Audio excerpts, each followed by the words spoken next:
Hey guys, this is Dennis, the founder of Think Hero. And this is Roth, the resident film and television geek. And this is our review of FlashForward, Season 1, Episode 6. Scary monsters and super creeps.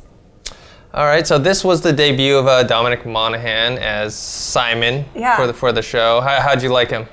I loved him. I did. I thought he did a great job, and he was so different than Charlie.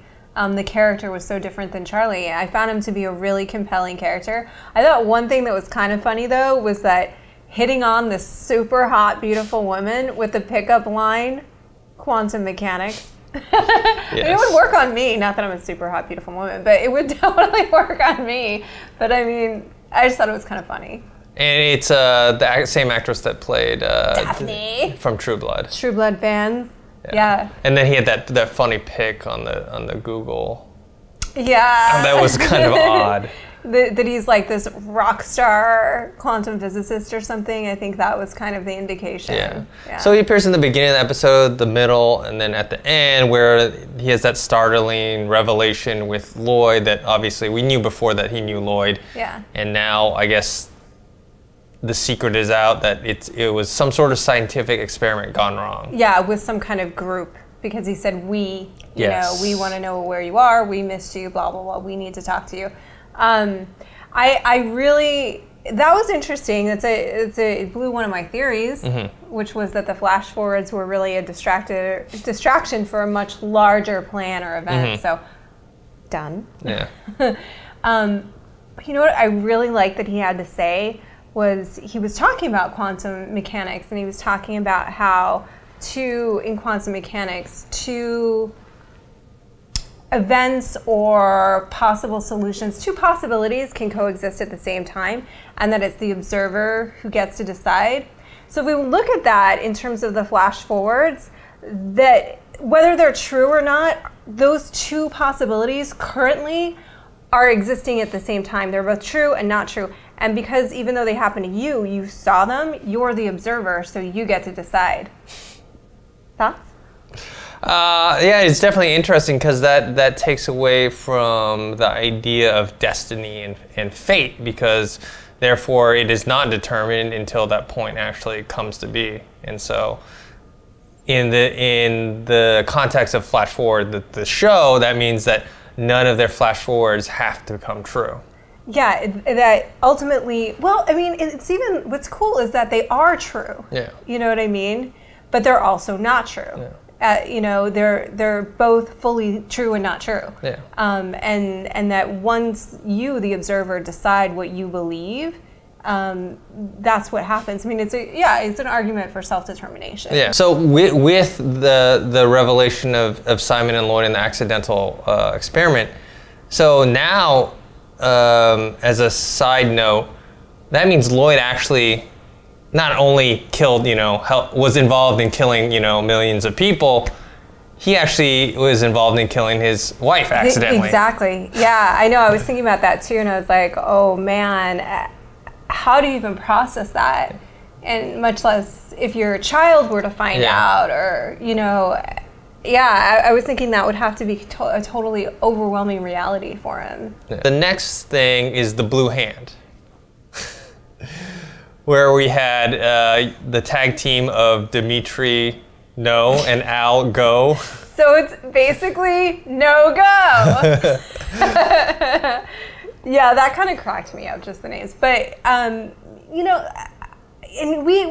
talked about this earlier. When they went into the house and there was blood, I was like, why are they not calling for backup?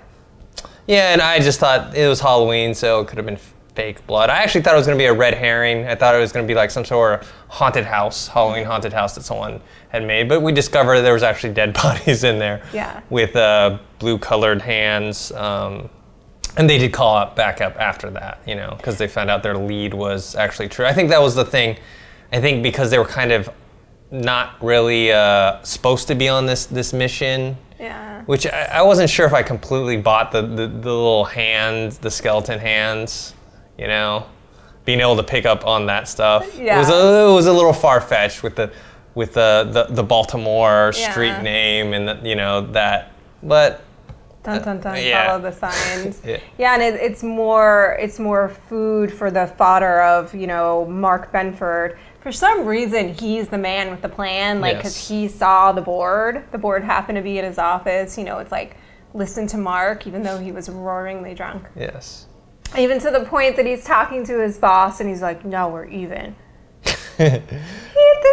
So he's kind of an asshole, basically, on the show. I don't know. I mean, I don't find him to be an asshole. I like him. I just find it implausible that somebody has this amount of pull when he's not the one running the operation, and that he's constantly sassing his superiors, and it's fine. Yeah, but I mean, even in when Lloyd comes to pick up Dylan, his son, who's wandered there because it's like he thinks it's his house, he gets a bit, a bit snippy and a bit, rude to the man that supposedly, in the 6 months is supposed to get with his wife, Well, and that just says, I mean, it kind of illustrates how insane this all is, because he says to his wife at some point, "That's the man that you might be sleeping with in 6 months' time."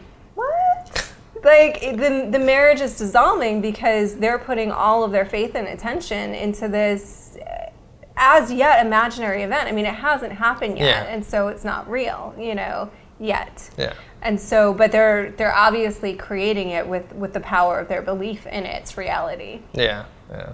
And he wholeheartedly believes in it, which, his wasn't exactly such a great flash forward, so I don't know why he's so strongly wanting it to come true.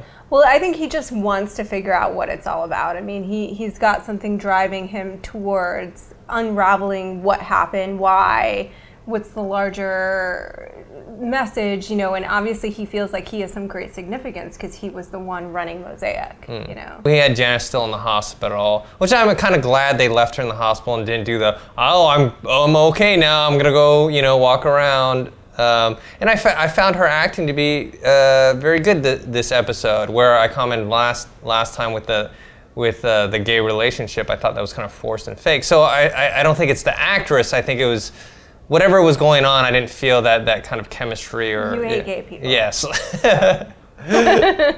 So we've always had this idea that Charlie had a larger vision. She said, I saw that there were no more good days.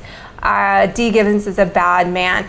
But now we've seen what she was seeing in her flash forward, which was just them in the kitchen and the cookie in the cookie jar. Yeah. And so I'm wondering, how does this kid, how did she have such a larger vision when we now know that it was pretty specific and narrow? That's how she knows who Dylan is. She just saw the house.